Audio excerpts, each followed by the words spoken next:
Welcome to my podcast. I'm Nina, and you are listening to an episode of Aspire Big, Inspire Bigger podcast. Hey, Inspirers. I see that you're here to find out more about what Aspire Big, Inspire Bigger has to offer you. Let me introduce myself. I am Coach Mo, short for Nina. I am a Harlem, New York City born and raised women's empowerment coach. I empower healing women to rework their mindset and break through repetitive cycles and take charge of their purpose, their time, and their personal development while creating the life they deserve through one-on-one and group coaching. I am truly here to support you. Are you looking to change your lifestyle and transform yourself into a better version of yourself? Unlock the secrets for a more productive, efficient, and fulfilling life with our personal development workshops. Become a part of our growing V.A.S.T community by simply signing up and attending. First 30 days free on me. We have bi-weekly personal development workshops, Q&A sessions. In case you miss a session, video recordings of group sessions will be made available. And we have expert guest master classes, private V.A.S.T online community access, and more. The V.A.S.T community is a safe place for busy women to meet, learn, and grow with other like-minded women. Embrace your full potential. Learn to feel more in control, more present, and more excited about your life with this exclusive online community. This is a community filled with women who are dedicated to sharpening their life skills and committed to executing their life's vision. And if you don't know your life's vision, this group is designed to help you see the vision of what can be. As you join the V.A.S.T community, be willing to put in the work as we break down and get rid of old negative habits, negative self-talk, negative self-image, and tendencies that we may have to self-isolate and self-sabotage. Let's get started on transforming your life from the inside out. I look forward to hearing from you soon. Hey, Inspirers. Welcome back to Aspire Big, Inspire Bigger podcast. I have a new guest today, and who is the founder of Girls Like Us. She's going to tell us a little bit about it. But first, I just want to welcome you to my podcast. Thank you for joining me. So, tell us about Girls Like Us. Where did it start? How did you get started? Tell us about you. Tell us about what y'all want to know. First of all, what it is, y'all. How y'all doing? It's Sunday. I'm happy. But what y'all want to know about me? I'm sure they want to know where you are, what got you started, what you doing, just where you are in your life. This is a podcast about inspiration, so I want to process to be inspired. Somebody might be in a place from 2 years back, and now they just need some inspiration to keep the ball running. So okay, I got you. So my name is Ann. I'm from Miami, Florida, born and raised. But my background, where I'm from, is from Haiti. So my roots go back all the way to Haiti. I'm 25 years old, born on Cinco de Mayo, so I love Taco Tuesdays. Cinco de Mayo. Oh. Yes. And what do I do? Right now I'm in school, I'm studying STEM.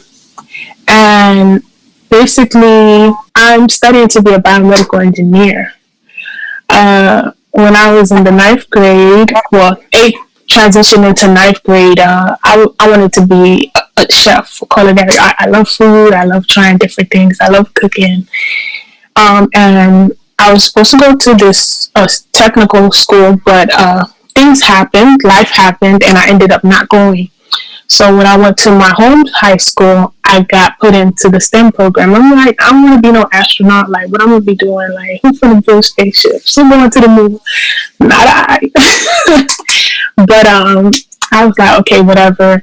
And my dad was like, you know what? Just stick it out for now. And then when it comes to changing the academy, which is something that we have at our school. I don't know if you guys know about academies, but it's just like different programs they have at the school, like nursing and STEM and firefighting and stuff like that. So it's like when it comes to the career or the career fair or whatever, you can change your academy. So came to the career fair, tried to change my academy to nursing, even though I didn't want to be a nurse. I never saw myself being a nurse. Every Haitian or Caribbean parent wants you to fall back on nursing, and I get it, because it's like, hey, I want to make sure that you're good. You ain't hungry out here in these streets, even if you don't like it, you don't love it. Do it for now, and then let it finance your dream. So I was like, whatever. Okay, cool.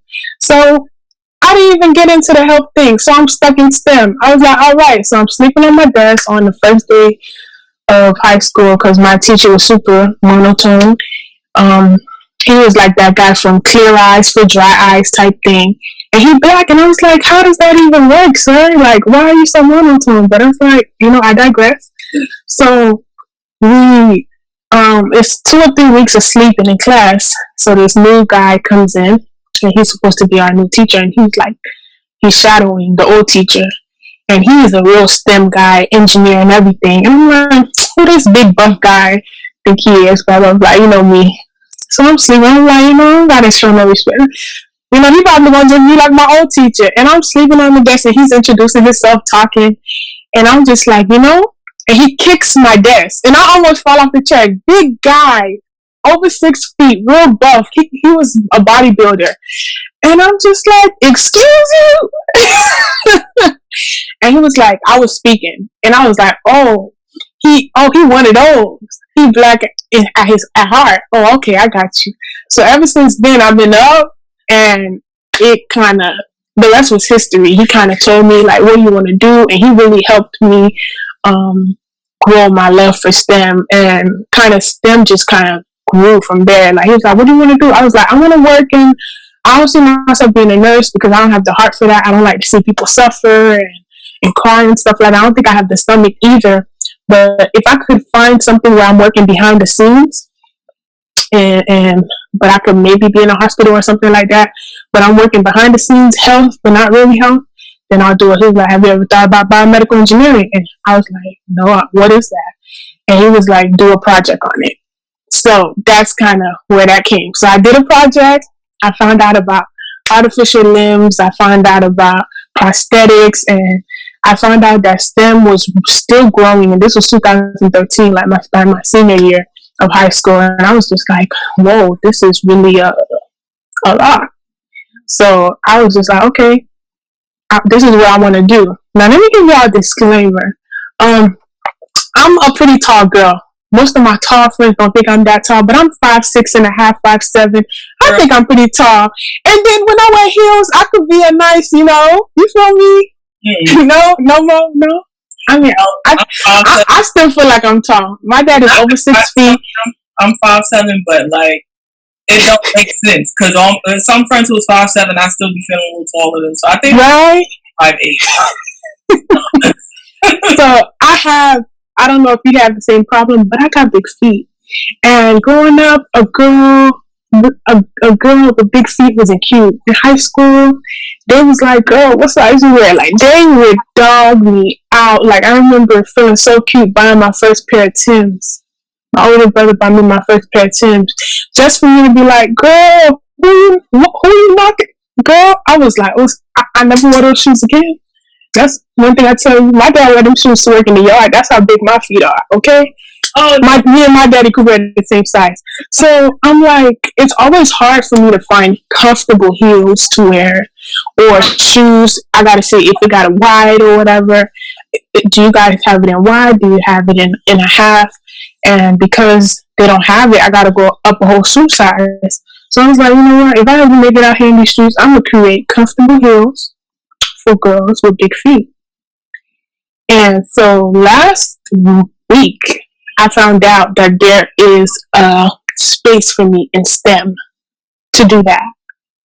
It's called ortho engineer. Who thought that? So all my life I was thinking like, girl, you dumb. Like, you know a little bit of math, you know a little bit of science, but you don't know enough to be an engineer.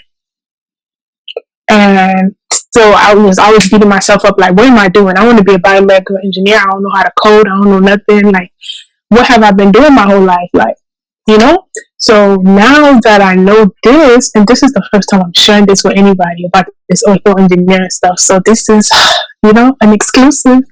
But I'm like, yo, maybe I can do this. Maybe I can be an engineer. Maybe I can. There's space for me. So that's kind of my journey. Absolutely, that is awesome. First of all, you told me something. Ortho engineer. I mean, I know what ortho is. I am studying right now. Medical health administration, basically. And my goal is to go and move on to doctor of physical therapy. Once I graduate with this degree. So, I am learning medical terminology out the wazoo right now. That's the class I'm taking. I'm taking anatomy and physiology and medical terminology. And so I know what ortho is. Maybe be an ortho engineer. That's pretty cool. That is cool. So before you knew this, you created something called Girls Like Us, right? And I know it's associated with STEM. And you know, well, first I want to go back to the feet. Yes, let's talk about it.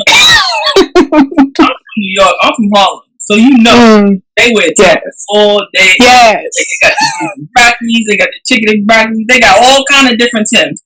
And I'm not gonna lie, it could get rough. Find the Timbs that don't look crazy on your feet. That's true. Right. So I steer clear of them. I'll get the girl size. Sometimes it's funny when it gets the size that's a little higher. Yes. But otherwise, if I'm going to get the regular, you know, Timbs that everybody wears, like the wheat Timbs, like right. You can't get the men's. You can't. I wish somebody told me. That's why Girls Like Us is here, so they don't make the mistakes I make. I think I had it too, and I truly did not wear them more than once. I really got the men's size or the boy size, whatever it was, men's size. It wasn't no boy size.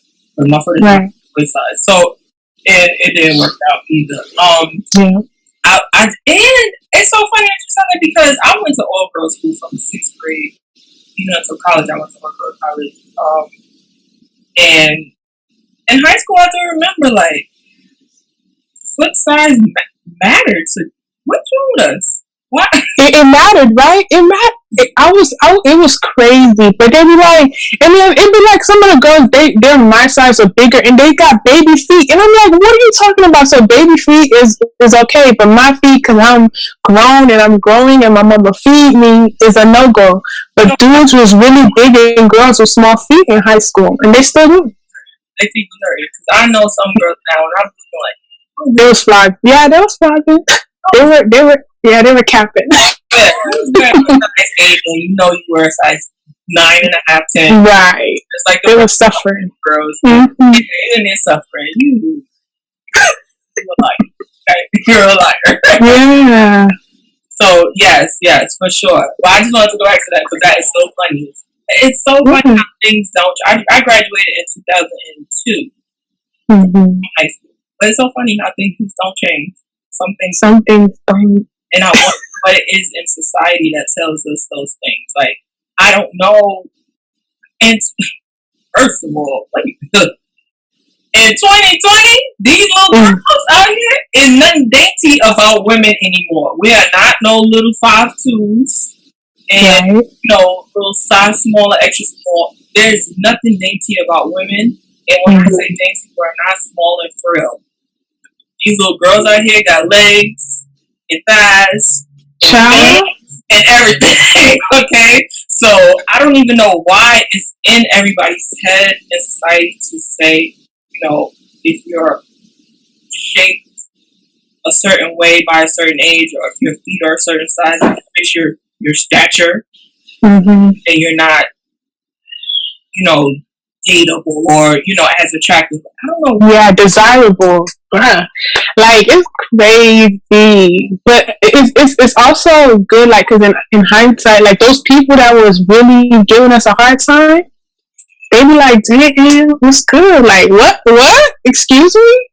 Yeah, in high school, you used to, what happened? What is it, sir? What happened? What about high school? Right? Now I'm all in love with myself. I'm feeling myself. I ain't stressing you. I'm unapologetic. It's like, dang, life did me great, honey. How are you? It's crazy. Right. They looking a hot mess. I know a couple of people yes. pass me by, and then now they be like, "Hey, how you doing? How are you doing? You okay? Look good, sir." Right. So girls like us, how did that? I don't even know. I just knew I was tired. So I believe, and I think I heard from your podcast too. Like you will continue to do things until you stop and you look at yourself. And I'm not quoting you per se, but this is how I interpret it. We'll continue to go into cycles until it's like, you know what, I'm tired. It's time to change your life. And that's something that I've been hearing for the longest. Like, being in STEM has been hard, because I'm the type of girl that's always comparing myself to someone else. And I love this quote, and there's a lot of quotes and scriptures that I love.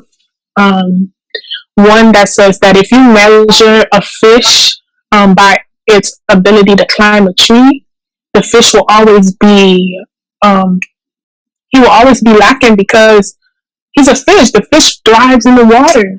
So why are you saying, oh, well, I guess you ain't good enough because you can't climb a tree? Put me in the water and watch me, you feel me? So it's kind of like, why am I comparing my gift and what I bring to the table and what I add to the world to somebody else? And the Bible talks about that we all work together. Like all of our body parts, we all need each other. Let's go back to the feet because, like, that's near to my heart. Now, if I stub my toe, it's not just the pinky toe that's going to hurt. It's going to be the whole foot. The whole foot, your head going to hurt. Your head, everything hurts. Mm-hmm. But then we sit here, we mad at our feet. There are feet that take us everywhere, that take us on journeys. Our feet that help us to stand, to be beautiful, that help us to get them poses, them angles. Them same feet we be mad at. You feel me? So it's just like, we all here. There's place for all of us. So I have to learn to be more collective. I have to learn to be more I have to learn to embrace what I bring to the table instead of taking away, like, removing petals of what I'm not good at and where I don't measure up, because I will never be enough if I'm measuring myself with somebody else's ruler, So that's something that I had to learn. But being in STEM, I was constantly like, girl, why don't you get this math, or why don't you get this chemistry, or everybody else is thriving and then you just barely making it. And I have to come to myself and say, what about somebody else that might be feeling the same kind of way? Who's going to talk to them? Who's going to encourage them? And for the longest time, like, everybody tells me, girl, you're so encouraging. Like, you pour into some people so much. It's crazy. And I'm like, why do I not give myself that same love? So what I started to do is I started writing. I was mad one day, December 9th, 2019. There was a party and there was a final. Which one was I going to go to? So I'm mad and I'm like, man, this always happens to me. I always wait for the last minute to study. If I had studied and known everything I know now, then I could have went to the party and then just go over my notes. But I'm just not that student. So now I'm stuck at the library thinking about, what are they doing at that party instead of focusing on that test? And this was my second go around in this class, so I couldn't afford to fail. I already fumbled it the first time because I was paying out of pocket. You see, I've been having issues. I was having issues with financial aid and everything, so I was paying out of pocket. I failed the class, and it's after I failed the class, like, hold up, I gave these people my money for free. So then I take the class again, and I'm like, hold up, I'm failing. Am I going to give these people my money for free? Shame me once, Fool me once, shame on you. Fool me twice, shame on me. Am I going to shame on me? No. So I decided to be like, you know what? I'm going to do what I have to do to pass this class. So I'm not paying 1,000 or 900 or however much that money was twice. So I wrote in my entry, like, I'm in the library, not really wanting to study, but I'm going to just do what I have to do. But then I did encourage myself. I said, girl, once you get through this, see the world, do the things that you want to do, like, be responsible when it comes to school. If this is what you say you're going to do, give it your all. You feel me? So once I started doing that and I signed it, I said, you're a big sis. So I was like, girls like us, like, I want to encourage girls like me to not make the same mistakes that I made in high school, to not make the same mistakes that I made going into college, because technically I'm first generation. If we're talking about mama's side and daddy's side, I got a whole bunch of siblings. Some of them did go to college, but on mama's side, I'm the first one. I'm the middle child, but I'm the first sister that went to college. So there's a lot of expectations. And now that I'm an engineer, I have friends that are below me, in a sense of like underclassmen, like they graduated after me, not below me like that. But the friends that came after me that already have their bachelor's degree, and you got your parents like, well, what you doing? I told you to be a nurse. You would have been done already. And I'm like, but that's not what I want to do. Well, what you doing? How much longer is going to be? Because I'm telling everybody you graduating next year, so you need to get, you feel me? Yeah, that pressure. So it's just like, okay, well, I'm failing the classes. Maybe I'm not supposed to be an engineer. Maybe I'm not supposed to do this. So last year, December, I did a fast. And it was kind of a situation where I was at church. My church, last year, my pastor told us January 2019 that we're going to start praying some more. We were going to be praying a lot. I didn't know he meant literally. So once we started that, every first Sabbath, so that's every first Saturday, we fast. And we fast from, technically, I would fast from Friday sundown to Saturday sundown. But sometimes he goes till midnight. So we fasted from morning to midnight. And I'm like, yo, pastor, I'm out. I'm here to, the sun is down. That means that I'm free. My new week has started. I'm about to go study. He's like, what? I'm like, yeah, I got a final. I need every minute to make sure I dedicate it to studying.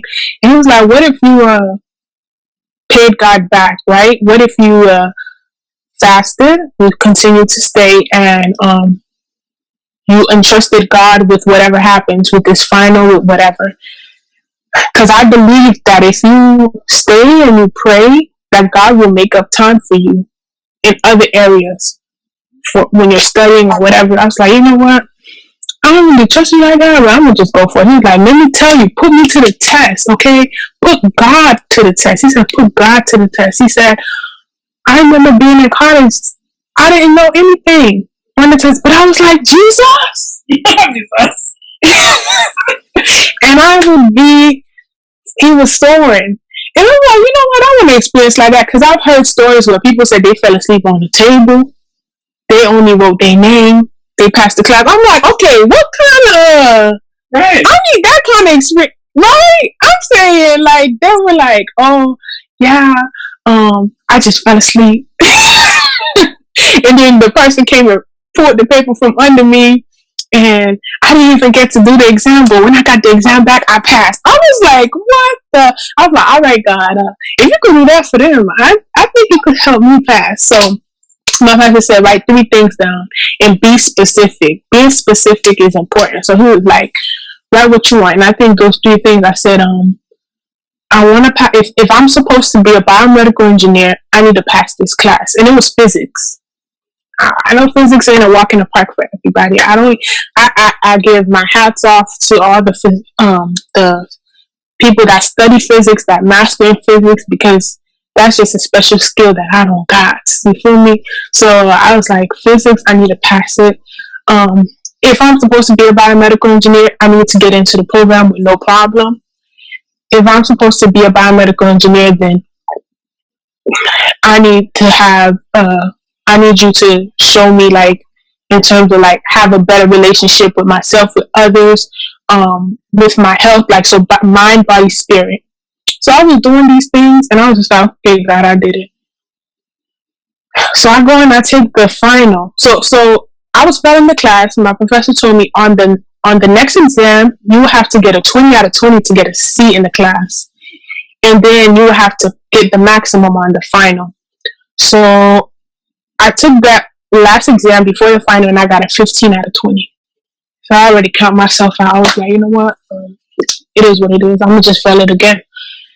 And then I was just like, you know what? Let me just take the final. So I took the final. And that's how I know I have favor on me, because being in college, you have the time test. And that time test gives me anxiety, okay? I'm over here, like, looking around, like, it's almost time. I don't know. I just, like, I'm totally blank. I don't remember what I practiced. I don't remember what I studied. So I really had to work on that. And my professor seen that. He was like, I'm not done. And he was like, all right, I'm going to trust you to take whatever time you need. My professor in what school do you think? He was like, just drop it off at my office when you're done. I could have went to the lab and said, hey, I got $20. You want to finish this exam for me? But I took it. And I can honestly say I bombed it. But God. Because I passed the class. So even with all the time the professor gave me, I still was like jittery. I still was like not feeling, I don't know what I did on that test. It was a blur. But when I logged in and I checked the grades, I passed the class. And I was just like, it's the verse, it's the scripture. Like my strength is made strong in your weakness. I was weak. I was weak. It was not me. I couldn't do it. But God was like, hey, you trusted me, so I'm going to show all the way out. I'm going to show you I'm God. I'm going to show you I exist, so that this testimony can show people that sometimes it's not you, but it's the God in you. It's God. So I'm writing.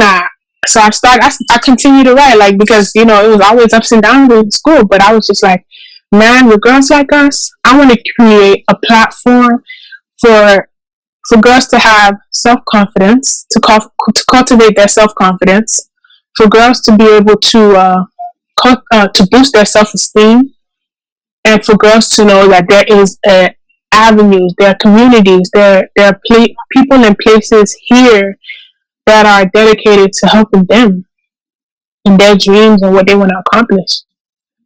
So I was on Instagram looking for Black engineers. I couldn't find any hashtags. I couldn't find. I was like, where are you guys? Where are you? And then I just found one hashtag or one something, and it was just like a whole new world. I was like, where you been?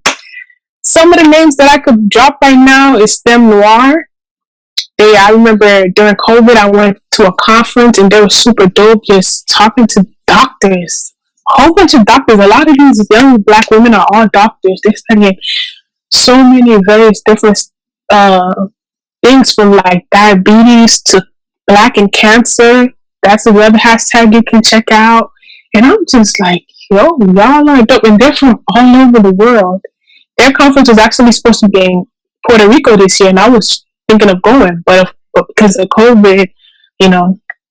But hey, I learned a lot, so I was just like, yo, I want to let these girls know about STEM Noir. I want them to know about STEM media, about the biomedical engineers that are like them, that look like them, that made it over. There's some people, like, there's some podcasts I listen to. These engineers and these scientists are creating makeup for our skin tone. So they use things that we look at every day. It's like, it's a need, it's a necessity. You see how I'm talking about my feet, but there's some women that, you know, there's makeup that does not sit well with us, that is reactive to our skin, or that is carcinogenic, that can give us cancer and stuff. And they're looking into that and like, look, you use this and you'll be good. You don't have to worry about cancer. You don't have to worry about that, because it only takes a couple seconds for things, for these chemicals to go into your bloodstream. So, you know, when you're thinking about all that, it's just like, yo, this is designed for me and mine, you know? So I'm saying, yeah, we could have STEM and we could have Jesus. We need STEM and we need Jesus. So that's kind of where girls like us came from. It was birthed from. I just wanted girls to be like, you don't gotta make the mistakes I made.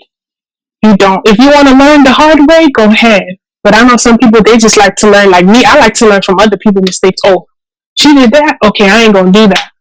Yes. So for sure. I have a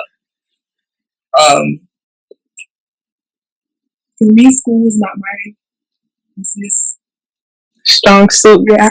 Let's talk about it. Let's talk about it.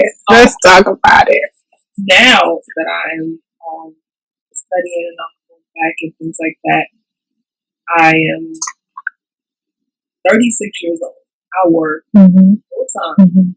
I am creating a business, and I have a 4.0. Never mind. When I had all the time, go to school and do school and be, without any responsibilities, I could never pass a class. Not because I was lazy, not because of, when you were talking about like having trouble, it's literally the thing that kept repeating in my mind. Because now I am officially an elder, and I'm okay with that when it comes to certain people, Yes. So it came to the knowledge, the wisdom. Come on, come through. In the beginning of class, every single time I started a new grade, new class, a new subject, new anything, if I was not paying attention from the very beginning, class number 1, the rest is a wash.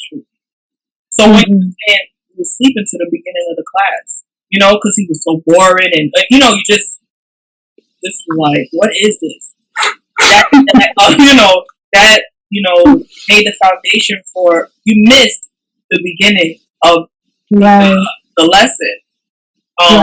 And that was always me in school, grammar school, first, second, third, fourth, fifth, sixth.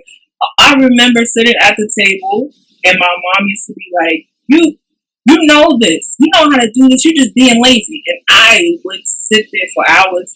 This is after school.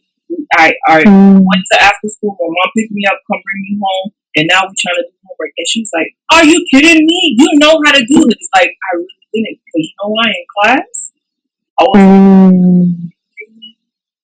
in the first couple of days, I don't know what's going on because I wasn't listening. Or, however it was. I was a kid. It's still, that paves the foundation for the rest of your school year almost. I never thought about that. So now, for me, like, when I first started my classes again, my third semester coming up in January, but when I first started my classes, right? When I started my classes again, I asked to be put in a math that was gonna re-teach me everything I should have known in high school. I was like, no. Whatever you think is remedial, put me in it. Yeah, put me in it. Yeah. And when I tell you that helped so much, I first of all, fraction. Who remember how to do that? No, I don't really like math. I think fractions. I don't remember that, so that helped me so much. Yeah. So yes, but that was that when you were talking about school and everything. It's always foundation, and it's helpful it is good that you want to help other young women who are looking to get into STEM, who are just looking to get into their life. It's hard when you miss the very beginning of a lesson.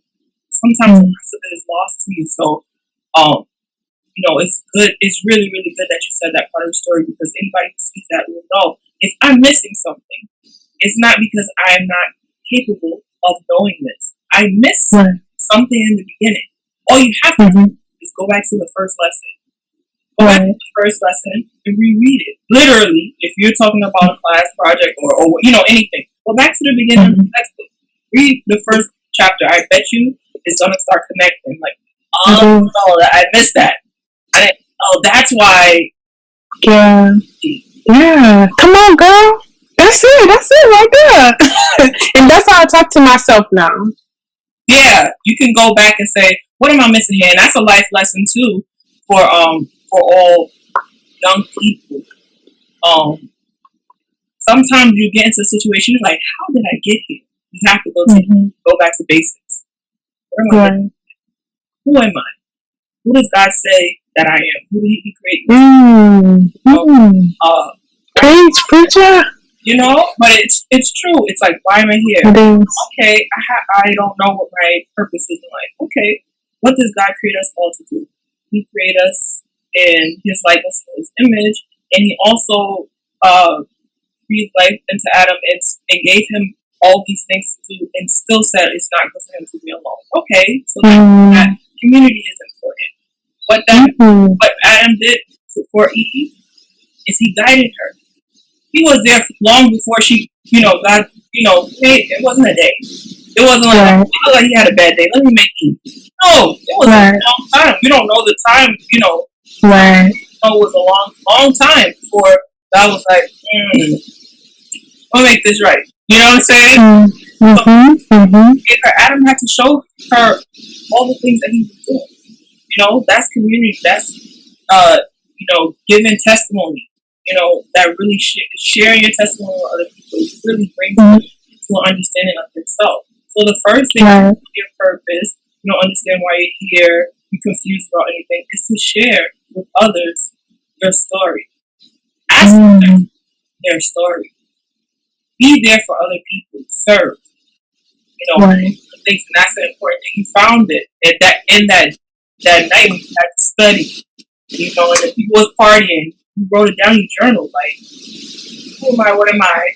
What do I want to be? All right. Big sis, that's who I am. Girls like us, we're gonna do stuff like this. So that's. And you just taught me something right now. You just taught me. I'm like, I remember asking God in 2019, I could say 28, 17, 18, 19. God, what is my purpose? What is my purpose? Why am I here? Like, people are dying, people are blah, blah. Like, why am I here? Like, you wake me up every single day, but for what though? And sometimes it's not even, your purpose don't even matter. Just do the work and your purpose will come. And I had to realize that, like, you just taught me that right now, because believe it or not, this is, I'm not going to say probably, this is part of my purpose. I remember, I'm a big person that loves to write on Post-its. I'm always writing on Post-its. I got all my Post-its right here in my notebook. They just like you, behind you. I'm always with the Post-its. They're all over my mirror, everywhere. And I remember writing, I just heard something deep inside me that says encourager. And I was like, okay, I'm going to just write it down, because I don't know when is that going to come around, but I just wrote it down. And now in hindsight, it's just like, God, I've been asking you what my purpose is. He's not going to tell you right away. Sometimes you just got to work and figure it out on your own, because if everything was so easy, it's just like, okay, what is the purpose to life then, What is the purpose of a journey then, if you're going to already know, the destination? But he lets you know, like, at the end, you will be victorious. That at the end, I will be there with you. At the end, I'll be at the end, because I already gone before you. I already analyzed every situation, every up and down. So I know that this is going to be okay just for you. But 2018, you couldn't tell me that. Talking to my 2018-year-old self, I'm like, girl, you might have, I don't know, like, what you doing wrong? But it's just like, no. It's patience. Like, I'm learning patience is a virtue. Sometimes you just gotta do it. And the fact that you just said that, hey, tell people your story, find out their story, find out their why, and then through that, who knows what can flourish, what can grow from there. You're gonna change somebody's life, plain and simple. In one conversation, you can change somebody's life for the better, and sometimes for bad, depending on what you speak from your mouth. So you're gonna change lives no matter who you are.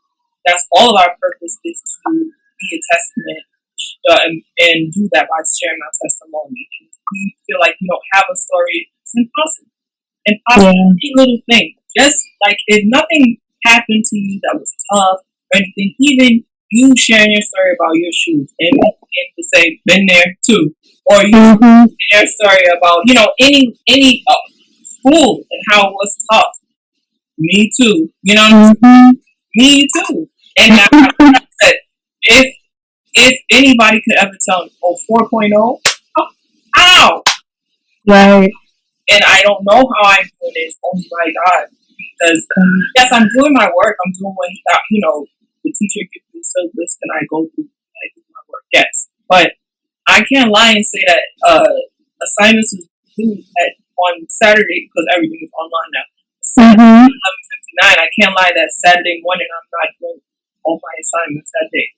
Right. The quiz, the homework, the everything. But guess what? When I get on the computer at 7 a.m., 3 p.m. the most, I'm done. And you get it done. 100. And that me reading the chapter, looking back, Googling a couple of things, putting an answer, retesting if I have to retest. I just take the time to do it. But I could have never thought. When I first started, I was like, what am I doing? Why do I keep trying to go back to school? What is wrong with my mind?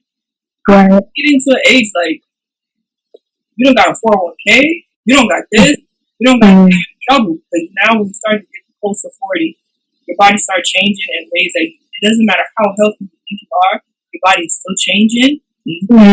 Walk into the doctor's office one day just to take some regular blood, and they're like, "Oh, you're falling apart. What happened?" Wow. And it's not because you did anything wrong. It's just we're not here forever. It's a cycle. Yeah. That's the cycle, the circle of life, right? Your body just starts going down. So I was like, I'm doing this too late. That's not the truth. Obviously, it's not the truth. This is when I was supposed to do it. You right on time, girl.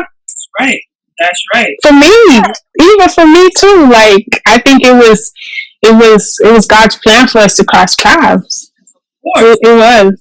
First of all, I wasn't expecting it. I was just, Yeah. The morning meetup real quick. I've been talking. A lot of the people from the morning meetup have been a guest on my guest, which is another from God thing, because talk about them blessings, girl. When I started the podcast, I was like, I don't want to sit and do the podcast for myself. The first 2 episodes I did only on audio, and I did it. I put myself in my bathroom so that it wouldn't be loud around, and I just to the mic. Nobody could see me. It's okay, girl. And then I was like, I want more people to watch it. I want more people to know about this podcast. So I'm going to start bringing guests. From where I was going to find them in the middle of COVID quarantine, and I'm an introvert, so I don't really talk to strangers. I'm a stranger danger kind of person. Like, hello, too close. So yeah, what's your intention? Yeah, what do you want? Okay, so that I couldn't. To even be at this place is something else. But the morning meetup really opens up to new people. And when I heard you talking about Girls Like Us, I was like, oh, bingo. That's the kind of person I want to be on this podcast. Yes. For me, Aspire Big, Inspire Bigger is literally, an extension of my own story. Just like, Girls Like Us is an extension of yours. So in 2011, I was pregnant with twins. And I got to 18 weeks and 6 days, and I went into labor. And obviously, that is equivalent to about 5 months pregnant, and they didn't make it. And not only was it a super traumatic experience, I was labor, like I gave birth to them, but the father wouldn't come. And I was like, what is this? So I was raised by, my father's African, like you, I'm first generation college, gonna graduate from college.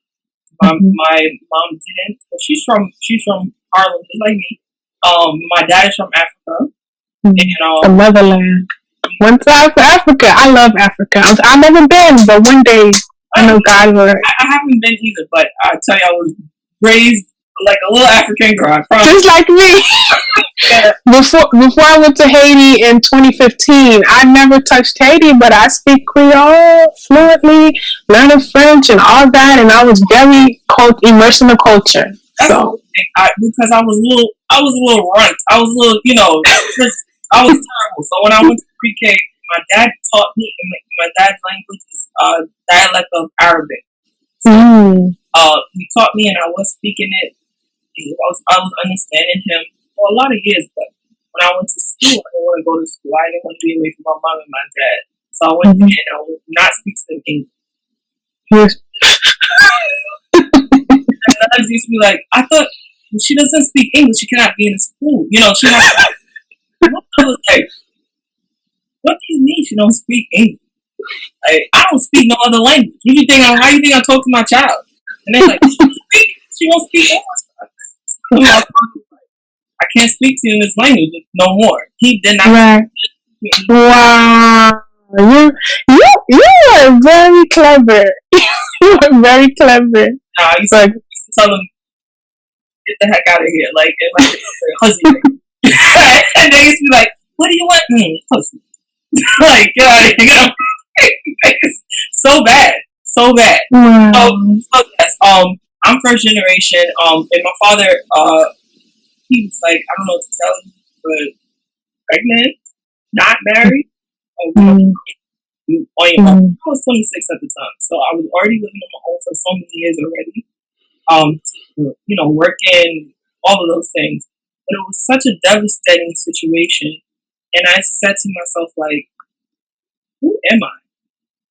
How did I get here? I was the girl who grew up in high school, and as a young woman, I was like, I don't want to have sex until marriage. But here I am. Me too. What was I trying to do to myself? Or what was I doing to myself? I was so left field of who I wanted to be, or who I thought I would be. And so sometimes people would beat themselves up to the point of not rebounding from that. But for me, it was like, no, you have to be real with yourself. You played yourself. That's it. Plain and simple, you played yourself. So now here you are. So now what can you do to change it? And I had to go to God to say, what is a woman to you? As a wife too, because that's deep. Can we just pause right there and just let that resonate? What is a woman to you? Wow. Yeah. But he deep. Because also my father is from a 100% Muslim country. My mom, she raised me. They both made a promise to each other. Like, my mother is Christian, and they promised each other, like, we're not going to force religion on her. She's going to choose, but we're going to teach her about it. Teach her about religion. My mother's like, I'm going to teach her about Christ. So you don't teach her about Islam, that's on you. I don't know what to tell you, but but of course she was like yes, mom was. I know, mama was the same way. Christ. But so I didn't grow up going to I didn't grow up going to the mosque. I didn't grow up that way. So for me, I had to really have a one-on-one relationship with God, and I feel like that was the best thing that I ever had to do, because I had to search like I had to look for myself. So for other people who grew up in the church, who grew up having to have Bible study, and you have to know the whole Bible front to back, it might not be a big deal to them, but God, I was reading, and I looked up, how can you read the Bible? And I looked up, I saw an article that said starting Psalms and Proverbs. So for the whole month you read Proverbs. So when you get to the end of the month, Proverbs 31, right? That's the life of noble character. And I was like, that's what a woman is. And from that, I built a woman of noble character. And you're gonna have to figure out those characteristics and those tools before you get to that space. She's trusted. She has a relationship with God, one-on-one relationship with the Lord, outside of her marriage, outside of anybody else, and also understands the love of God because of how close she is to the Lord. Around her husband is admired in the city, like, oh, you look, guys, that's a good woman, right? Herself for things that they need for the home. She can buy herself on her own. Entrepreneur. that she had to be educated in some form of fashion how to handle money, to know how to handle her voice. She had to have that. So somebody had to guide her in that way. And because my mother passed away when I was 12, I feel like I really need that Proverbs 31 lesson. Because when I was 12, when you 12 and 13, that's really the woman in your life. Right. At that point, and my dad is an awesome father, but it's not, Right. So all of that to say, I began Aspire Big, Inspire Bigger. One, because I lost I wanted to help young women and women who were my age or older, and encourage them. Because I was in my confidant, who was my father, because he was not in agreement to any of it. And friends were like,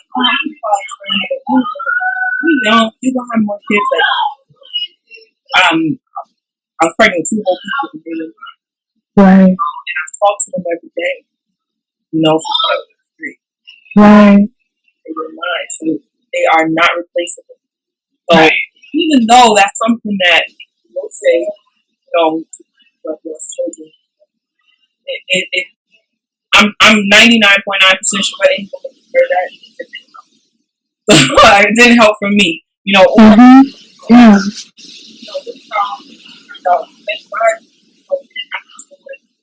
Daddy drama and stuff like this. I mean, I could took him. Like that's what. Right. We being honest. Yeah, I feel you. So all of that to say, inspired me personal, because I had missed a mark somewhere, and I wanted to find out. That's how this was built from that. What am I looking to be? What kind of woman am I? So I resonate with your journey of girls like us. Inspire Bigger is the journey. Same here, sis. Inspire Big, Inspire Bigger is amazing. And I just want to commend you. I'm sorry if I'm interrupting, girl, but it takes a special kind of woman to walk in your shoes. And you did it gracefully. You don't look like what you've been through. And it's just like, man. It's crazy because you remind me of that. There's this flower.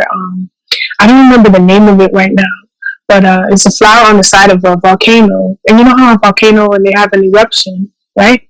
So when the volcano erupts and there's lava everywhere, we know that it's supposed to wipe out a whole town. There's devastation everywhere. But it's after the eruption that these flowers sprout and they grow. Can you imagine like how amazing God is to have these flowers? Like, every time I try to understand God, I can't, because He's just so dope. Like, He is so amazing, and you remind me of that flower because you've been through some stuff, but God, the people that you thought would have your back is the ones you should. And that just goes to show you that they don't understand. We're all human. We all walking different paths. So sometimes, the bitter side of me would have been like, you know what, forget about you, because, it's like being insensitive. But it's just like some people, they don't understand that. They don't understand your journey. They don't understand your situation until you're on the other side. But then it's the other side, like, you know what, God, they don't get me, but you do. And God got a funny sense of humor. He got you reading the whole Proverbs just to get to that one part. It's just like with me and my purpose. God, what am I supposed to do? Where am I going? What is this? Why am I here? And He got me going in circles. I'm failing. I'm doing all of this just for you girls like us. Oh wow. Okay, God, I see what you did there, buddy. I see you. All right. Right. You have to know that it's definitely, you're here for a purpose. You're here for a reason, and I know that all of the things that we go through are really for other people. They are not for us. We learn a lesson from the part to save other people's lives. Like what I was gonna say is I in 2014 I decided I'm gonna start my YouTube channel. So I made a couple videos, like have the tags and stuff like that, like about me and make up videos and stuff like that. And then I was like, I'm not. Don't despise the beginning, sis. Don't be like Stella. Don't despise this. Hey, It wasn't me though. It was like not. So oh, okay. So you still finding yourself. yeah. So I said, and I was still mourning over the loss of my twin. Just finding myself, picking myself up, and there would be a lot of times where I would just look up videos on YouTube. One day I came across pregnancy loss. I just typed it in. Pregnancy loss at 18 weeks. And when I tell you, so many women came up. Oh,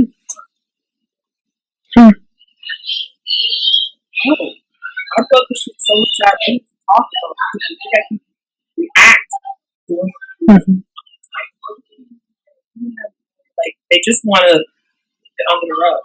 So I just, and until this day, there are young women who will write and say, "Oh, I just lost my baby, and I saw your baby."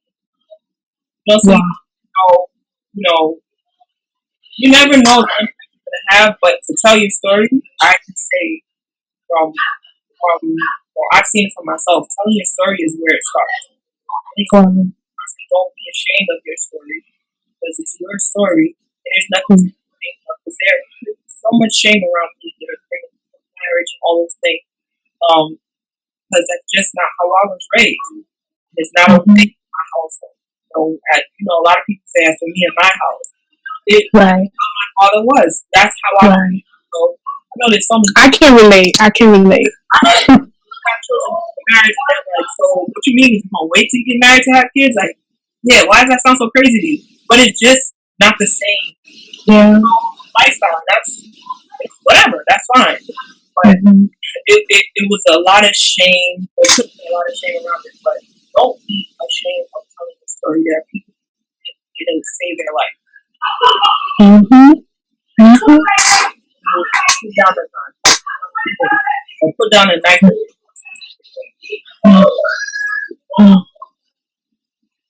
That's true. Yeah. So you never know. You never know. So what is Girls Like Us look like now? What are you doing? Are you mentoring young women yet? In a sense, yes. I haven't really gotten into the nitty gritty of like talking to high school girls, but what I find is that I find young girls on my page or just people that start following me. Like I remember when I started the page September 5th of 2020. So I had this idea December 9th, 2019. September 5th, I posted my first picture and I was like, "Hey sis, welcome to the journey," or something or welcome. Are you ready for this journey? And I think I had by that time like 1 follower. So I started with motivational quotes and texts in the morning, and then sometimes I would send a video, and like I get so much feedback from people like, "Girl, you didn't know how much I needed that." So in a sense, yes. But right now I'm still focusing on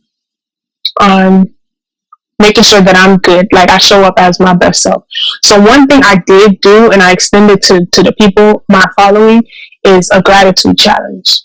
And it was basically, because I found myself complaining a lot about, why I wasn't where I'm supposed to be and stuff like that. And I learned even with this whole process, this gratitude, that it really, really, like, you have to fight for gratitude. That's number one. Like gratitude, you have to fight every day to be grateful, because the Bible says you got to give thanks in all things. So no matter the situation, you got to give thanks in all things. You're going to be like, "Dang God, even if life is so ratchet right now, or life is sad, like life is literally tearing me, I got to say thank you." Yes, you have to say thank you, because it has to be a mindset. So I had to literally shift. Like I had to find Gratitude in the smallest things, like being able to breathe in 2020 when everybody's saying that COVID is attacking the lungs. COVID is attacking you on the inside, not being infected, like being able to still accomplish some of my dreams. Like this is December 2019. I attained some of my year, blah blah blah, and COVID hit. We all inside quarantine, but girls like us came out of it. The morning meetup came out of it. So much came out of 2020. So I can't honestly say that 2020 was all bad, but it was a lot of learning. It was a lot of lessons. So right now I'm connecting with a lot of scientists, a lot of people, a lot of doctors, a lot of and I'm actually like, hey, can you give me resources so that I can go back and give it to these girls, because maybe girls are not interested in STEM, but I want to at least expose them to it. I want to let them know, hey, this is out there if you want. So I have my niece who's like 14, 15. I don't know what she want to do, but she on TikTok all the time. She over here. She's following me. So I'm planting some kind of seed. I have my little god sister. Oh my God, that's my sister. She on guys like us. Hey, I'm planting seeds and I don't even know it. Like, so it's just like I'm finding little things, because the girls that are growing up now, they're really into technology. So let's see if we can find there are apps being made for the craziest stuff. So why can't a girl that looks like me be behind that app? Why she can't make a futuristic TikTok or something? She can. She's a master at it right now. They're a master at the reels. And so I'm like, hey, if you want to do this, STEM is that direction. If you're good at computer typing, you have girls that video games. Like I have a lot of girls in my engineering field right now. Like I just finished a project in school, and these girls play games better than these boys do. But that's frowned upon. Girls are not supposed to play video games. What if they're developers? What if they create games? Why not? What are the odds? And then I have my homegirl, who's in a biscuit, been friends since '96, because I'm born in '95. So as soon as she was born, I'm like, hey friend, like literally. She's a mathematician. She loves math. So I'm like, girl, her dream is to make sure that, to teach people that, hey, math is not that hard. People make it seem like math it's not. It's a language. And it's a universal language. We can all speak math, right? Like they said, money talks. We can all speak math. So it's just getting over that hump. Like you said, going back to the video, going back to the basics, going back to what we missed, what we fell asleep on, or what we was ignoring, maybe being the class clown. You got to go back to that lesson and learn from there. And then on, because me, I suck at geography. I feel like my school, probably elementary school, didn't even have a curriculum, honestly, because of funding. Honestly, because I feel like I never had geography. But maybe I'm like, what was I doing in history in 5th grade when we were learning about the states? And I had that project on Colombia and El Salvador. What was I doing? So then I have to go back and be like, maybe there was geography. What was I doing? Maybe now I got to go relearn that, because I don't want to be out here looking I don't know where the difference between a continent and, let me not even embarrass myself out here. I'm going to just stop there. My mother, and it starts at home too, or it develops at home. Just get the class and continue it at home. Like a lot of people, when they have children, they think your child is just going to learn everything in the class. No. At school, no. 35 kids in the class every time I went to, every time I had a class. It's impossible for the teacher. Right. So, my mom did? She bought me a map of the world. To this day, in the house without having a map.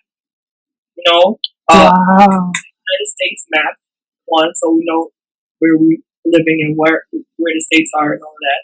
And in the United States map, I have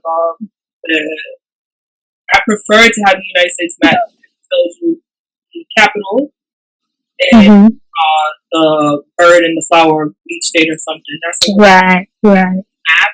They put it up on your own wall. I learned all the states because of that. I learned all the countries in Africa. Like when people ask me, "Oh, where's your dad from?" I always have to say he's from Mauritania. It's right next to Morocco, because people don't study right where they're not from. If I tell a person who didn't grow up in America, or my father's from Mauritania, right next to Morocco, they say, "Oh, I know where it was." They never tell me where it's next to. But here in America, they don't know. So I don't think that there's like you said, I don't think there's really a program that really dives deep into the lay of the land of the world. I think a lot more about history with the wars and independence. What they want us to know. Doesn't tell us what the world really is outside of where we're from. So I would suggest anybody who has issues with geography or issues with anything, literally go on Amazon and buy a map of the world where you can pin it up on your wall and look at it as equivalent to a vision board every year. You can look at it at visualizing things changes the way information in life and perceive everything, So get you a map, girl. Thank you for that, girl. Thank you. The Haitian one next to that, so you know your land in and out. Yes. One of the world on top of it. Got you. But yeah, that's a little bit of what I'm doing. What I'm trying to get into with girls like us, I'm trying to every day for the next couple of weeks teach them a little bit. So this past Friday, I went on my old email when I was in high school. I remember I did a project on it was kind of like a PowerPoint resume type thing, and I was like looking at what I wanted to be and that. So I'm gonna post that so they can see like where I started and where I am now. Because right now I'm just kind of it's intermediate. I'm not at the end yet, but I'm with y'all. Like some of y'all are at the very beginning in 9th grade or going into 9th grade. Some of y'all just graduated high school, know you want to be an engineer or some studying technology or a scientist or a mathematician, and you don't know where you want to go from there.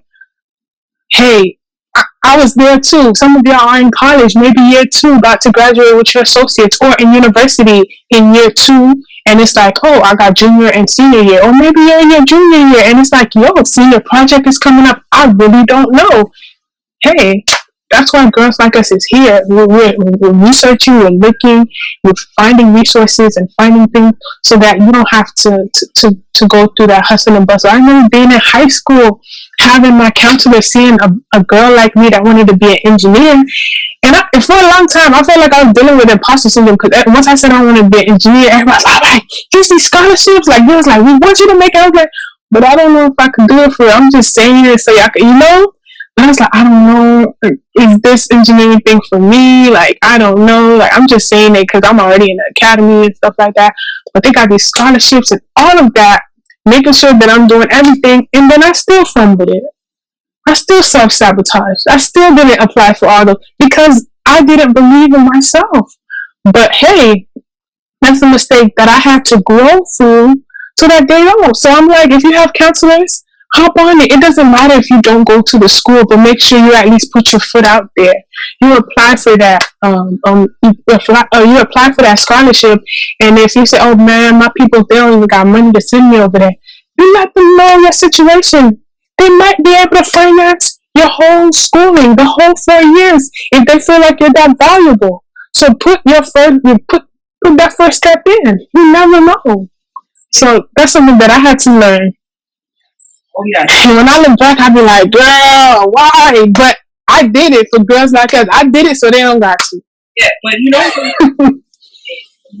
through to understand what it is sometimes. And being first generation, I just had a conversation with my dad. He was like, why you should just, I know such person that just finished being a nurse. They just finished school and now they're people for that. I said, Dad, I told y'all going to school.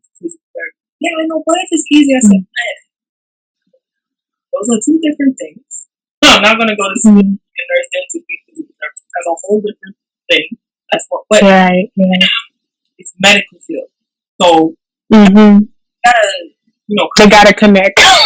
It's like when you go to school for nursing, you go to a nursing school, even if it's inside of another school. You go to the school, nursing school, and if you're going for a medical doctor, you're going to the pre-med school. School of in that school.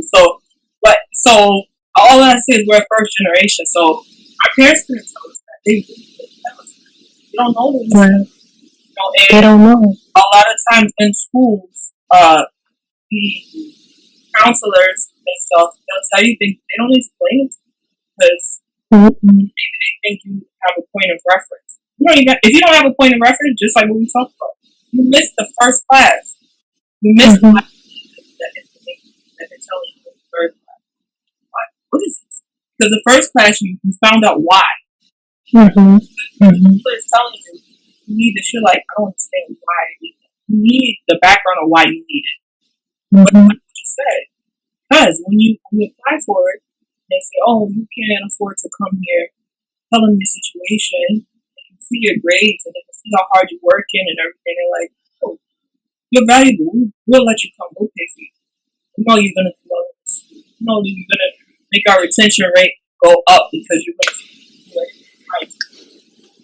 And there's money out there. I learned that you just have to know how to market yourself. Like, you have to learn how to network because there's just money out here that is not being touched, or because people don't ask questions. And I'm one of those people. And I had to start learning that, hey, good leaders ask questions. You gotta ask questions. It's okay. Don't matter if people look at you like you dumb. Before, when I was in school, I used to be like, I ain't gonna ask a question because they're gonna be like, the teacher's so far, but he told me why. Now he's solving the problem, and I missed the why. So now I'm asking him, why are you doing that? But it's just like, everybody looking at like, girl, nothing. You paid for that class just like they did. So if he needs to go back, some teachers are very mean and rude and be like, hey, this is remedial. Go back to remedial. But some teachers be like, all right, but I'm paying you. So if I'm asking you why, go ahead and tell me why again. And if you got to go over it a third time, because some professors, especially this year, I can't count on how many times my professor, everybody get it? Nobody have questions, and everybody's like, hush mouth.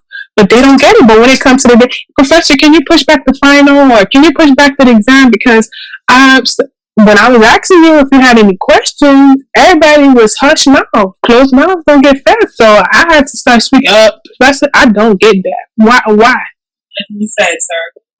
Start from the beginning. Thank you. Oh, you know. Sorry, y'all. Yeah. Chapter 1. No, he gonna be like, you off the chain. Chapter 1. We in week 3, girl. Go home. Go. Question is, start chapter 1, please. Can you start? Thank you. Yeah, so I had to learn, take advantage of those office hours, take advantage of the TAs, which is the teacher assistants, the LAs, which is I think the leadership assistant, or they're right under the TA. So if that means they take the class before they excelled. So if the teacher assistant is wrapped up in grading papers and stuff like that, then they're the second in command. They can help you too.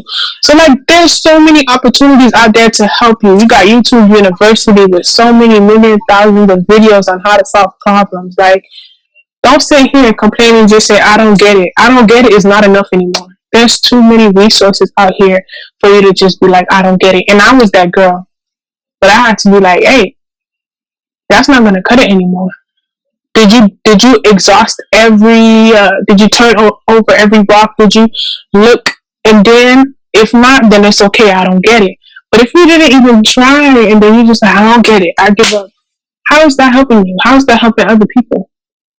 Yeah, I work in accounting in my job, and I was missing a week's service charge. Going to the job, but in order for the person to do the job, you have to call us. I'm going to charge you 20% on top of whatever you give to that person. And the lessons in math that I missed would have been second nature in my mind if I didn't miss them. So I don't even know, hundreds, thousands. That was never second nature. So have a tax, like a foreign tax, on top of that. Now I'm like, ooh, how do I figure this out? I can Google it, yes, of course, but there's something that in a lesson from when you were younger, learn how to count the tens, the hundreds. I didn't have that in my memory bank, and that's why I said when I went back to I call it remedial because that's the word it was when I was young. I don't know. But yeah, that's the name. That's remedial math class. I relearned that. So now when I work the foreign tax law, I figure that how to find the tax on top of that. So it's not like you don't use it for the rest of your life too. Those easy lessons that you think you don't use. Yeah, you do. And they come back like this. Like, it's amazing how our mind works. It's just like you said, it's in the bank, it's in this, but once you need to use it, it's there. Just like we're riding a bike. I had to, stumble a couple times, but then when I got it, I was like, oh, I got it. I still got it. They say you never forget. Now skating, that's a whole nother thing. For bike riding, I don't or roller skating. That was my day. You could do, yeah. Like I said, I'm a little less nimble now, so I could roller skate, but it need to be like a level ground outside, and then I could get my foot in a little bit. But I love it. I love it. That's something that I want to get into. I need to get some roller skates or roller blades. Roller skates are the one with the 4, right? The 4. Yeah. Yeah. Try roller blading. That, you know what I mean? Oh, okay. I heard it's easier. I don't know why, but that's what I heard. I don't know. If you start out rollerblading, though, that's the first thing you learn over. No such thing as small, and then I was not trying to switch over, so. Right. So that's something that I need to master. It's fun. It's so fun. Well, obviously, but it's fun.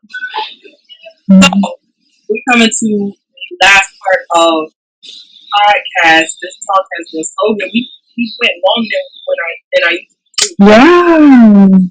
So, but I have something called the introvert corner. I ask 3 random interesting questions, I guess. And why I call the introvert corner is because I am a stark introvert, and there are things I'm just not going to do. Like if we go to I'll get on the roller coaster, I'll wait downstairs, I'll hold your bags, and what I'll do is on the bus to go on the bus trip to Six Flags, I'll fry the chicken so we can have some snacks on the way back. Or yes. But I'm not going to do on the roller coaster. When you get off, I'm gonna ask you how you feel. You like yeah. Down. I'm gonna learn something, and I'm gonna lesson without having to get on that roller coaster and having to. I don't like that fun. You want to get on the roller coaster first. I like the bump. As far as I'm going. Yes, and that's okay. That's okay. So I'm gonna ask you 3 random introspective questions that you are introspective, and you answer them how you go, and maybe me and my listeners will learn something different from it. It might be a different way of thinking. Alrighty? Right. Alright. So, question number 1. What or who is your biggest motivator? People gonna feel some type of way when this drop, but it has to be my mama. After God is my mama, and I say my mama because oftentimes, I'm gonna be real, my sight blocks my vision. So what's happening in front of me paralyzes me, and I'm like, okay, there's no way out. This is how it's gonna be. It's always gonna be this way. And I'm like, girl, do you know who you have with you? Like, she always reroutes me back to God. Like, it could be anything. She literally answers the phone and says, Jesus loves you. When people call her, whether it's scam likely, Jesus loves you. He's coming back. Are you ready? Like, literally, Jesus loves you. That is her that's her bread and butter. Eat, sleep, everything. Jesus. Yes. So my mom, she reroutes me. She always motivates me. I'm like, Mom, like, what do you see that I don't see? Because she's like, girl, you smart. If I fail a class, like, I won't tell my dad, but I tell my mom. And I won't tell my dad because I don't want to disappoint him. And I'm not saying that he will be disappointed, but that's just this thing that is just like sometimes you feel like you got to live up to somebody's expectations and you can't get it wrong. You have to achieve it, and you have family that's geniuses, so it's like you got to live up to the family name. So like when we fell in class, it's like, dog, I ain't even gonna go. Yeah, I passed. So why you ain't graduate yet? Cause I have another class to take. Another imaginary class they ain't tell me about. But my mom, she's like, girl, you're still young. It don't matter. She tells me, she's like, she has a friend of her that had to take the nursing exam so many times, like with the nursing, right? What people don't understand is like, as you go from state to state, like, let's say you lived in Canada, or even if you, like, so outside the country, or you're in a different state, you only have a license for that specific state. So when you go outside somewhere else and you move, you have to get a license for that new state. I know now the nursing laws and the licensing has kind of changed. I don't know if that still applies, or if it's like you can practice anywhere, or if it's just like it's a little different, or you have to do something. But I know before it was like, so imagine you already established, and then now you decide, hey, I'm going to move to the sunny Miami, Florida, just for me to just go take my licensing test, and for me to fail it and continue to fail it 5, 6 times. You know how embarrassing. You are already practicing. You know how that attacks your character and stuff like that. So my mom was telling me about her coworker, because my mom is a nurse too, and she's an amazing nurse. She's retired now, but she was like, man, do you know how many times she failed? And that was okay. Like, she's had to take the test so many times, but God brought her through. And when she came out on top, she came in with her new badge, and people started like, oh, who she thinks she is now? Because she not. People will hate on you when you arrive. It's crazy. When you are at the same level, it's like, hey, girl. But once you get to where you're supposed to be, once it goes from that anointing, because we all anointed, that's a blessing, that's a gift in all of us. But when it's time for that appointment, sis, them haters, they're gonna come out for real. They're gonna come out the room, and you're gonna see who's really for you and who's really against you. So when it's time for you to shine, and you've been working, and people don't know your problems because you don't look like what you've been through. So you working and hard, and then you show up like, yeah, oh, she paid somebody for that license. Oh, she did that. So like with my mom, it came with me the same way. Like, she would encourage me. She's like, "Oh, you're gonna do great. Like, you worried about nothing. Like, this is just the beginning." And she was like, man, she would pray with me. She would sing with me. Like, she would literally bring me. So if I'm back to health, she will bring my confidence back. And sometimes I'll be like, Mom, what do you see that I don't see? Because I don't see this. She's like, girl, like, God sent you to me. My name is Cassandra. My middle name is Cassandra. She's like, God sent you to me. Like, you were what I needed in this season of my life. So no, God is not done with you yet. Failure is not a bad thing. And I used to hate failure, but I'm learning on the morning meetup that failure ain't that bad after all. It's just a lesson, because I know if you fail, you learn that lesson, you ain't gonna want to make that same mistake again. So you learn from that.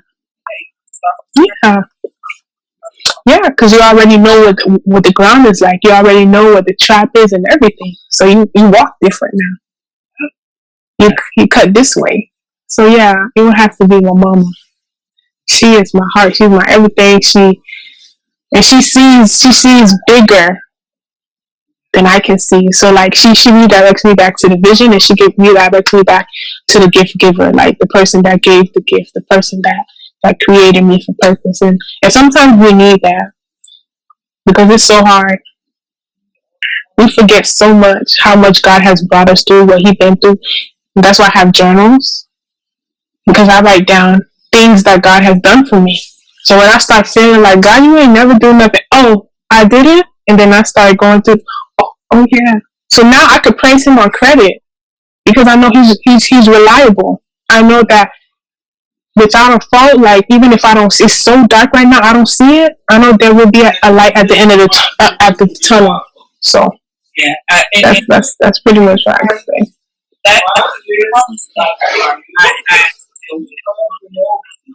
was like, people would try to encourage me and say, "Yo, God is good.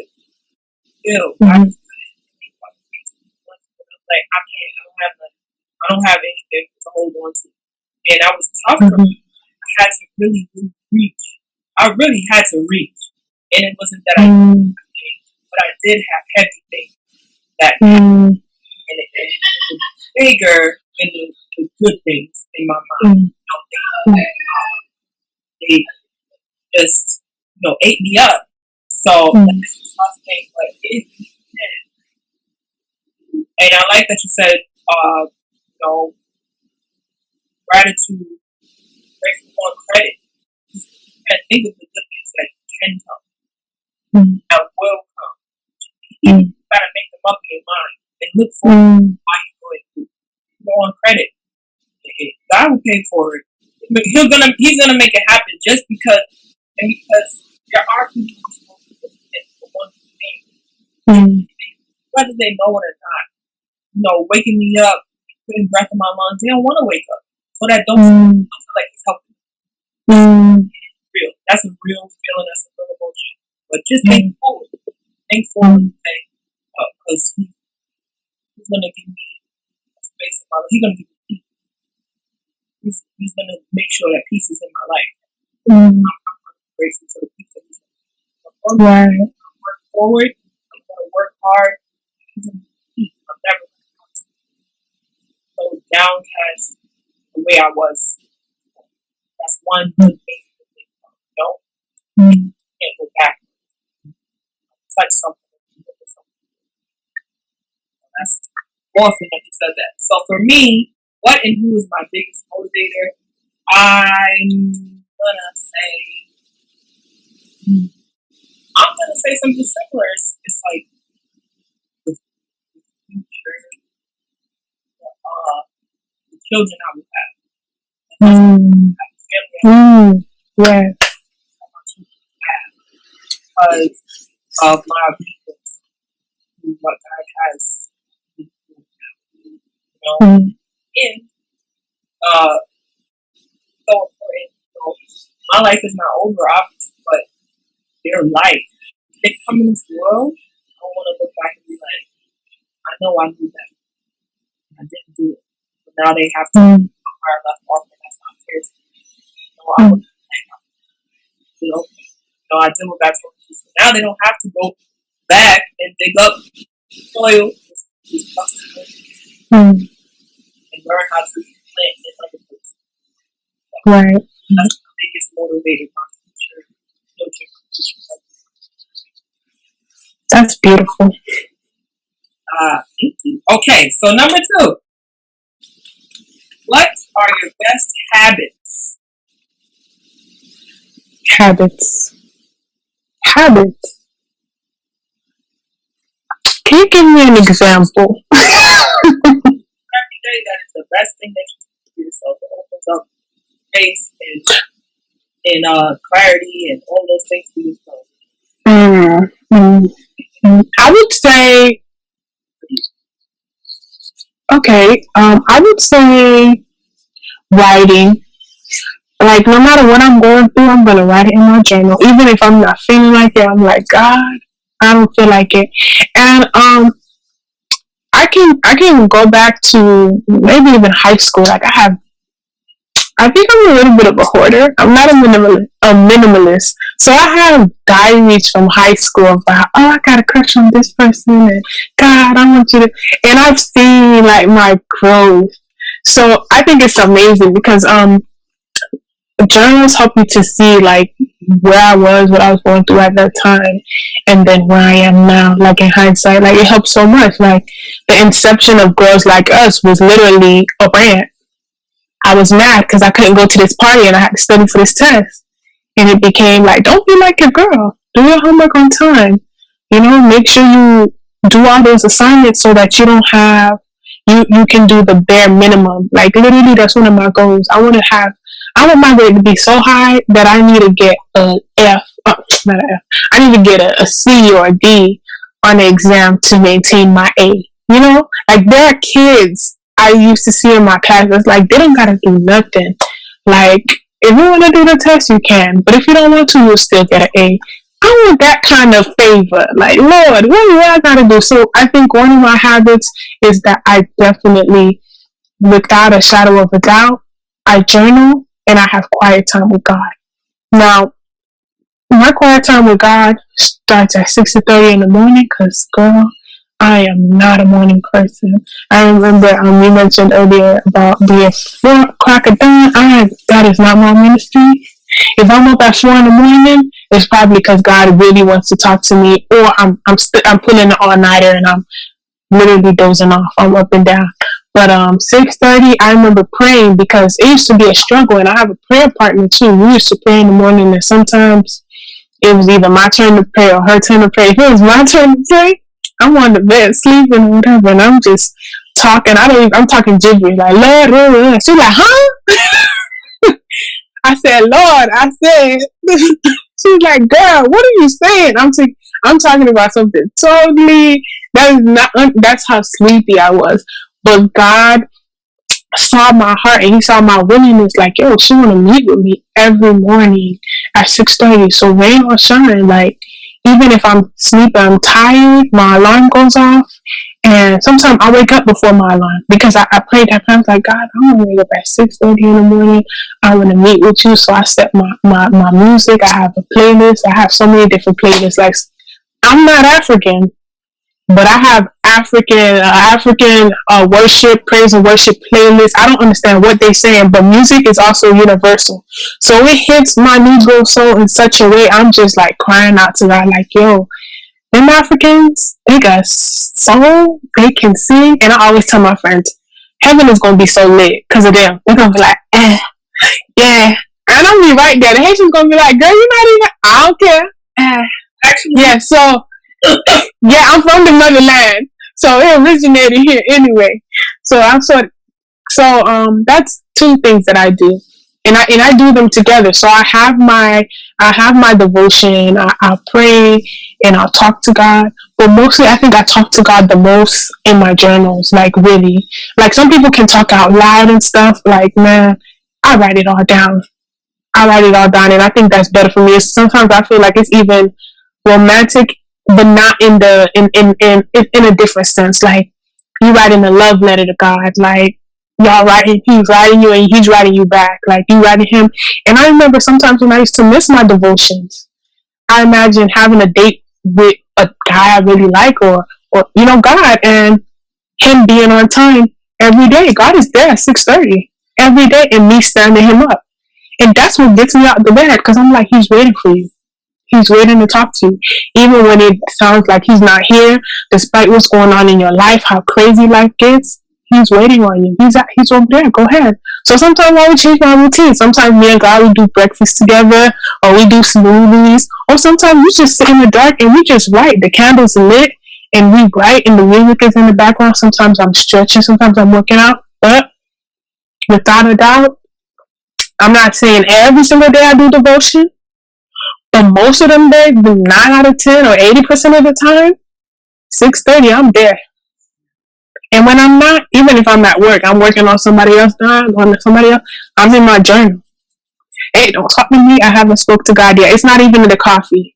It's the God. I have to make sure I write something down. So that's something I do. That's good.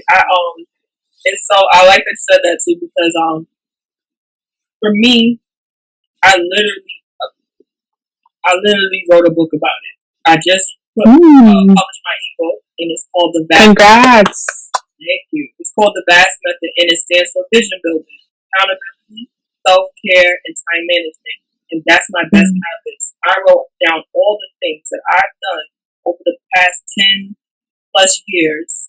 Since remember I told you I sat down and I asked God what since that day, all the things I put into play in order to be whole. So it all encompasses prayer, devotion, vision boards, goal setting, all of those things, committing. Be who I say I'm gonna be. I am. Accountability, having community. Self-care, going to the doctor, taking care of yourself, exercising properly, and time management. On time. That's something that I need help with, sis. So I'm gonna have to cop that book. I have a problem with the lateness of it all. You know what I'm saying? Like, I say 9 o'clock, I'm there at 8:45. It's girl if I'm there at 9 o'clock. You know, but it's because when I say I'm gonna be, I'm gonna be. I want to be. My character depends on me. That's the way I look at it. Like you say, that's the way I look at it. If I tell you that I'm going to be at 9 and I'm there at 9:05, I'm a liar. I got a problem with being told a liar. I got a problem with you know, my name is my name is Mother of All Mankind. What kind of people come with? You understand? Bars. Right. Bars. So I'm going to be who I need me to be part of that. I gotta be. So those are my best habits. I literally follow that. I wake up early because I am an early bird. In those early hours, I'm still tired, so I'm not like. But okay. I started my devotions on my phone. On Instagram, I will on the Bible app and just go through devotional, and then talking to God and stuff. Those are really big facts. Those are really big. Journaling is one thing that I need to do better. I used to write all the time, but I check it out. Oh, girl. And I used to have a I looked at that one day, I was like, ugh, in the garbage. Right. Who is that? Who is that boy? Who is that? So who is that? But better at journaling. I have so many different journals that I start and I just, I don't keep up. But in the times when I'm an artist, I journaled a lot. That was very happy to have. All right, number 3. What is the best advice you have ever received? The best advice I have ever received?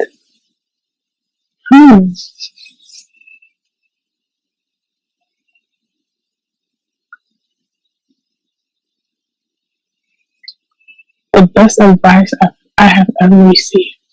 Because I've received a lot of advice in my world. I say in my world, in my time.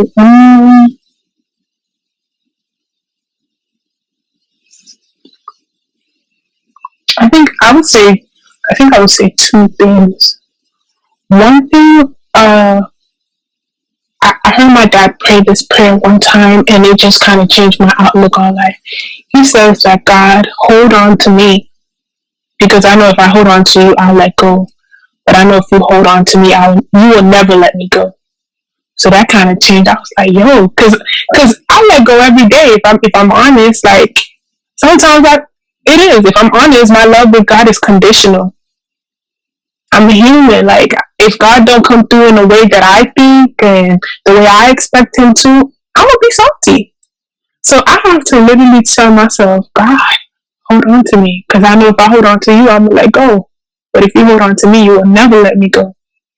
And I think a second thing, I would say is that be yourself. Be you, be yourself. I know you asked me for one, but sometimes I don't be following directions all the time, girl. Because there's somebody, and you said this too, there's somebody that is waiting on your testimony, that is waiting on you to show up in the world, your contribution to be free. So if you're out here trying to be like everybody else, worrying about everybody else, what people are going to say, being a people pleaser and all of that, or waiting, like trying to take everybody with you where you're going, then you will never arrive. Sometimes you just got to let go and be yourself. And once you come into that, hey, it's just crazy how much love and how much change and you'll bring to the world, how much people would appreciate you for just being you and unapologetic. Although that the mask that you're wearing is only going to attract the wrong people, but when you just be yourself, it's just like, yo, I've been praying for y'all all my life. Yeah. And y'all are here. It's just like, yeah, dang. If only I knew that all I had to do was be myself. It's crazy. That comes with purity. That's like, oh, no, yeah, I am this person. But now, like I said, I have to act like something else, but I don't want to see it all basically prosperity, and you're not gonna like it in the moment. Right. So I'm gonna be. That's the only way. It's the only way we all going. It's gonna get dangerous. Right. Real wretched as most of us can be. Real wretched. I could be one. So for me, the best advice I have ever until this day from my dad, and he told me, I know my name, and know your name, know your tribe, know your people, and you know that you live and die by your name. You live and die by your name with no work. So, and it's the same principle as if you don't stand for something, you fall for everything. That's the best advice I've ever gotten. You live and die by your name. Like I said, if I tell you something, it's either I meant it or I'm gonna die. But I meant it. That was it. I'm not gonna let myself be swayed back and forth, and I'm not gonna let you feel that I told you a lot. I know I don't feel uncomfortable saying it tastes good. When I tell you no, it tastes good. Wow. I need to get to that point, sis. I don't have to be mean about it, but that is not my philosophy right now. I know somebody can, or I'm providing the resource at the time. Right. I'm gonna make them do that. I can't take on that responsibility. And if I say yes, it's still a yes. Yeah, and the Bible talks about that. Let your yes be your yes and your no be your no. But out here, we be wanting to people please. Not you, but I be wanting to people please. And it's like, hey, I want you to like me, so I'm going to say yes, even if I don't really want to do it for real. And God is not pleased with that. Your yes be your yes and your no be your no. He trusts you. Perfect. If you helping somebody by saying this, but you don't, your heart is not in it. Don't have the ability to do it. You're hurting them. Yeah. You can't trust others. And that takes being close to, in with other people. And that's what God, that is the one thing that God says is not good for us not to be. So, God is community. Do what you say you're going to do.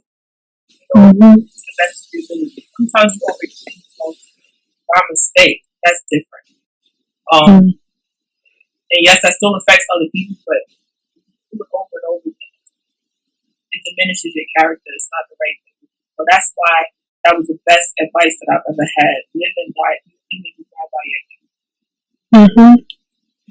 My dad said something similar. Yeah? It's about character. Yeah, his character. He was like, his character, that's one thing. Like, when you die, so don't bring no shame. Like, look, you can have money, you can have all that, but it's your character. It's what they're going to say after you're gone. So you got to make sure you're careful.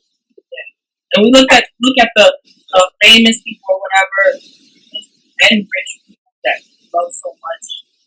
Those like Barack Obama, Michelle Obama, Beyonce, all those. But the one thing they can say about, especially Barack or Beyonce, is that they humble in their character. Who they look like they are. And then when you meet the person more endearing and loving than you feel that they are, because their character matters to them. They're not going to another person. Right. Facts. That's good stuff. Well, I really enjoyed talking to you. I'm glad. And me too. The podcast has come back again soon. Definitely. Just let the people know where they can find on the internet. Well, you can find me, ladies and gents, at Girls Like Us on Instagram. So that's GIRLS, like LYKE us, US, on Instagram, and all the info you need will be there. I also have an ebook I'm working on that's coming out soon. So y'all, you know, I'm sorry. I also have an ebook coming out, and y'all know my Aspire Big, Inspire Bigger people heard it here first, exclusive. So you guys be on the lookout. We're gonna be talking about self-confidence. So we're cultivating our self-confidence and we're boosting our self-esteem, because those are the first two things for you to be able to show up and show out in this world. You gotta trust yourself, and that comes with self-esteem. You have to trust yourself, because it doesn't matter. Like, we're good at our skills. I can sing, I can write poetry, I can do all this. But if I don't believe that I can do that, that's self-esteem. If you don't trust yourself, you're always going to hold yourself back. So we got to make sure we boost that self-esteem, we cultivate that self-confidence so that it can come back full circle. So, yes, be on the lookout for that. I'll make sure that I put any Girls Like Us, and I'm going to put that in my links everywhere that this podcast is. So the audio will be on iTunes and all the places that it goes. And they can be able to find you. Again, I thank you for joining me. Sis, I thank you for the opportunity. Yes, of course. And like I said, come back. Definitely. Best of luck to you working with young women, especially in STEM, of color, are needed to be in STEM. And I know it's not a large amount of people in comparison to the whole number. I have a friend who is not STEM, but she's a physician, and 2% of physicians are Black women. Yeah. So, we need more. And especially in the most important spaces, Black women are going to the hospitals and giving birth and dying. Yes, that's so true. We need representation. We need it, because they think we're strong enough, and it's like, no, we hurt too. We in pain too. No, we got a whole human out here, and we having a whole yeah. So it's so important that Black women come to put this whole. Yeah. I'm excited to see Me too. what Girls Like Us gonna look like once. Me too, sis. Kind of quarantine no more. We're gonna have to figure out something events. Yeah, we're gonna have to link, man. Harlem. Hey. Gonna have to meet Miami. Yeah. Well, guys, remember to aspire big so that you can inspire bigger. And those remember to share your story. It means life and save life in house. And I have told our stories, and we will continue to do so, because that's what God wants to do. And I hope you Amen. do the same. All right, y'all. Later, peeps.